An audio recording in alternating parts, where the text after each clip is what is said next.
Game! Ulit. Okay, 1, 2, 3. What's up, Pilipinas? Welcome to Kabini Philippines!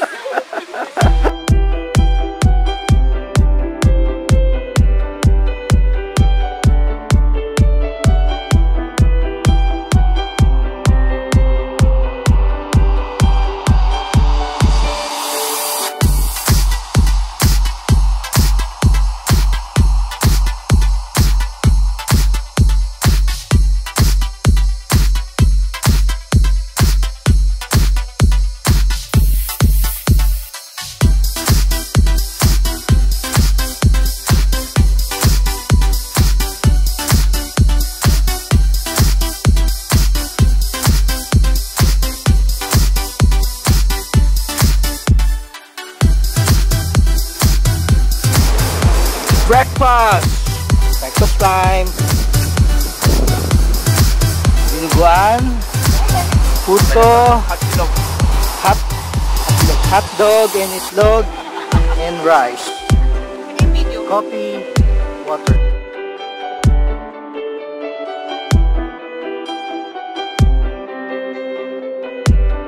Falls, aka Bagsakan Falls. So happen, yung nagtatanong bakit po Bagsakan Falls, hindi Kabini Falls. Hindi po self-claim yun.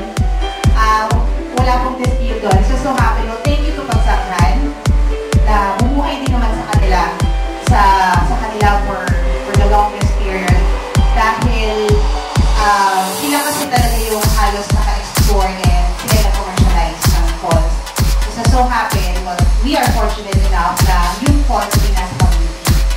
So kaya po yan, Kabini Falls.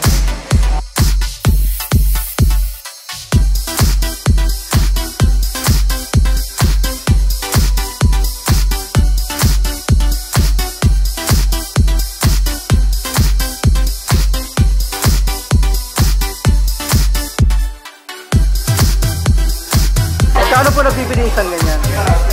Pa lang, bagong sa dito pa siya. Wala pang 50 pesos. 50 pesos lang po yan? Pero pag nalagyan na namin ng design, nasa 80 to 100. So times 2.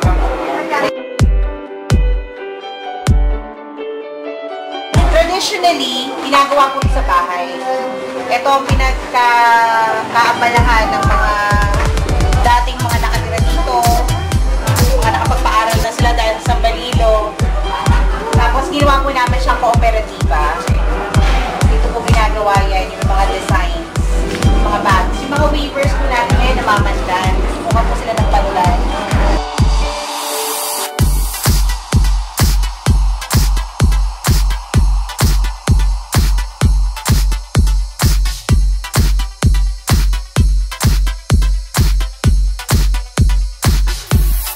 Yung pong nakikita ninyo dalawang imahe ng doon, yung po ay si Magda Chipio. At si Magda Chipio po, sila po yung magkasuntahan. Si Magda po, anak po ng mayaman at anak po ng mahirap na matipio. Kaya nung po panahon yun, si Magda po ay gustong kumbaga gusto silang pagbubalayin ng magulang yung Magda. Ang gusto yung magulang kasi, sa kapamayaman na po kasi Magda. Ngayon, nung po panahon yun, si Magda Chipio po ay doon po, kumbaga po, parang doon sila nagtatagpo sa ibabaw ng waterfalls. Ay, effort! Na ano pong panahon yun, kumbaga po, yan lugar na yan, para po nasa gitna ng kagubatan. Kaya nung pong malapit na pong ipakasal si Magda ng kanyang magulang sa kapwa nila mayaman, eh nagkita po hindi sila doon sa itaas ng waterfalls. Darating pa yun. Pinangunahan mo. Spoiler ka pa. Yoko na.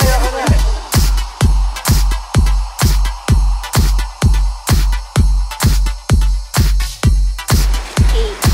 Yung pupuntahan po natin ngayon sa yun po pinakasikat sa amin, ito yung Kabini Falls po.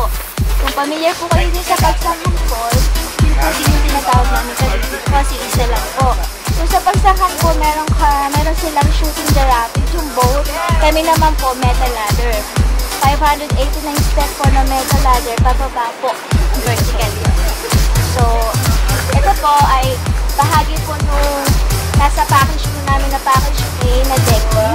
Kung saan hanggang dun lang po dito sa pinaka-top, makikita natin yung first step ng metal ladder.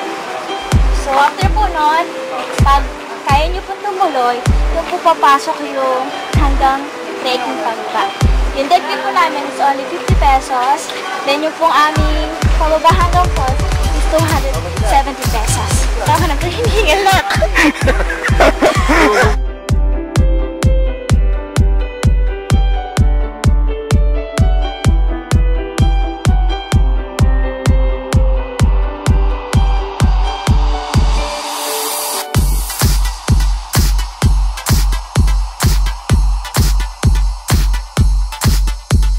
Kasi yung gagamitin natin pag-rapel natin. Isa lang po sukat niyan. Hindi.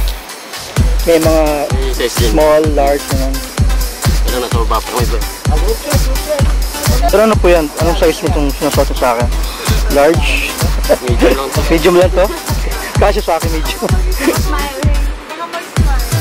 Okay na.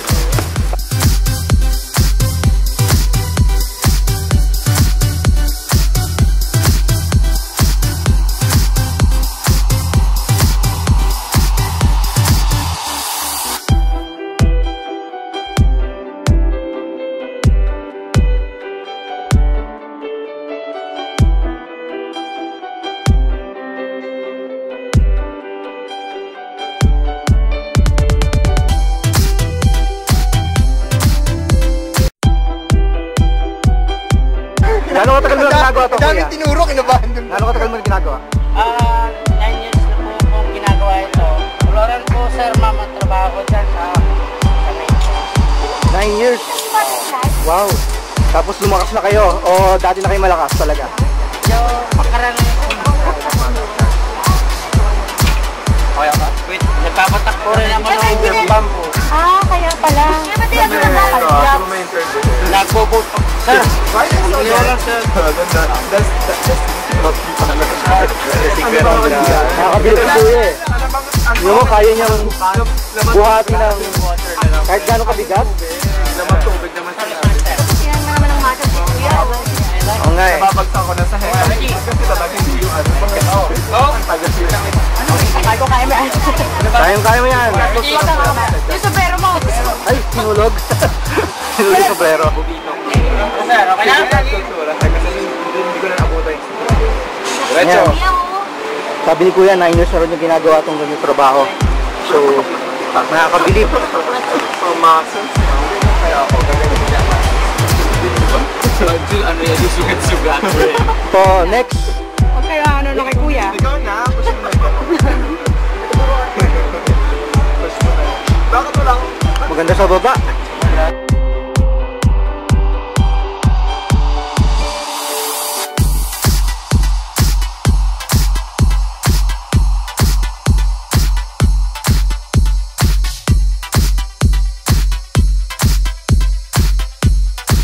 Sir, gaano katagal na kayo nagtatrabaho dito? Nagsasalit-salit kayo dun sa ano, sa bulsa, sa wrap. And then, tapos, ano po, ilang oras po ito yung ginagawa sa isang araw? 8 oras. Mahirap po ba o madali? Pero after ilang years bago na kayo nasanay, kasi 2 years pa lang kayo, di ba? Mga ilang months, 4 months lang, kaya-kaya na.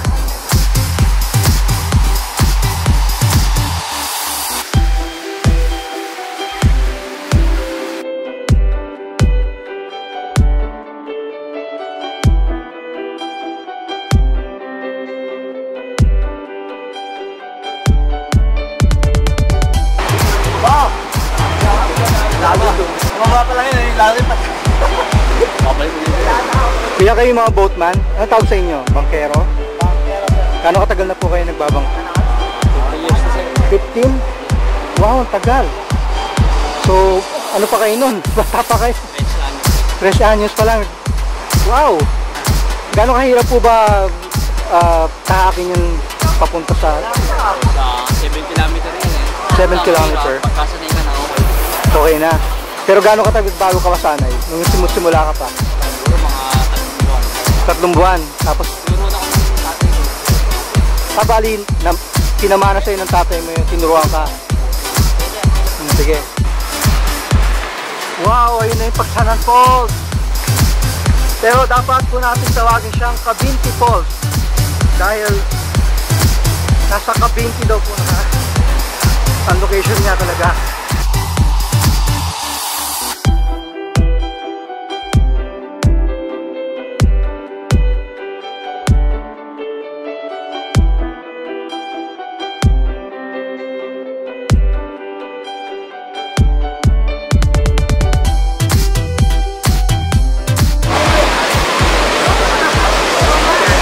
Cabinti Falls! Cabinti Falls! Nandito na po tayo sa Cabinti Falls.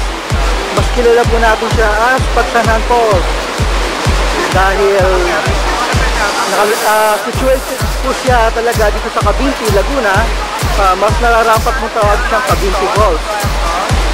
Napapagitnaan po yung ang falls ng 3 city, ang Cabinti, ang Pagsanhan at ang Lumban. So, parang 3 city po talaga ang pumapagitna sa Cabinti Falls. Pero ang falls po talaga ay nasa Cabinti. So, dapat makorek na po yung history books natin. Tawagin na po itong Cabinti instead na Pagsanan Falls.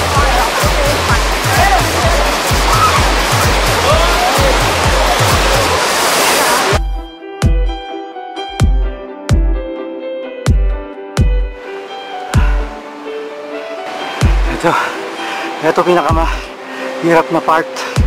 Kung kanina pababa, nahihirapan na tayo. Medyo lang, kaya naman pababa. Mas madali nga yung bababa. Itong paakyat, ito ang kailangan. Mas may resistensya ka. Dahil, grabe.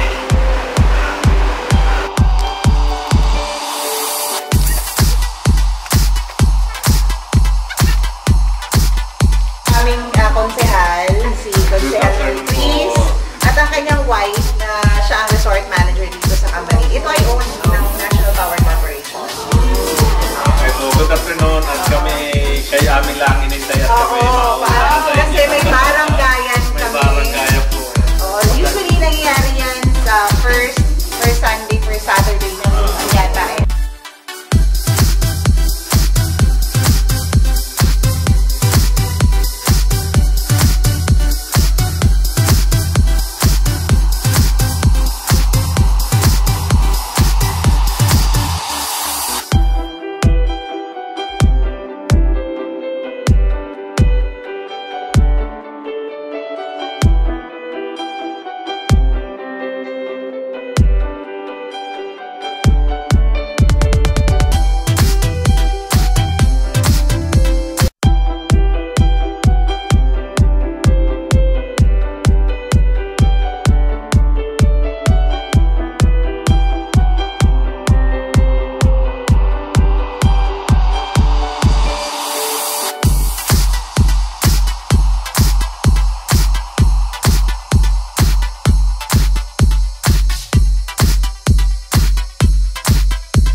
Ma'am, ulit nga, ano pangalan nito? Sinais. Made of shrimp and coconut. This one is... This is caldereta. Pero yun ang tinutok. Tinutok? Ano po siya? Tinutok? Yan yung nilalagay sa ano? Sa medako. Yes, may dahon. May dahon. Daw ng gabi. Dito.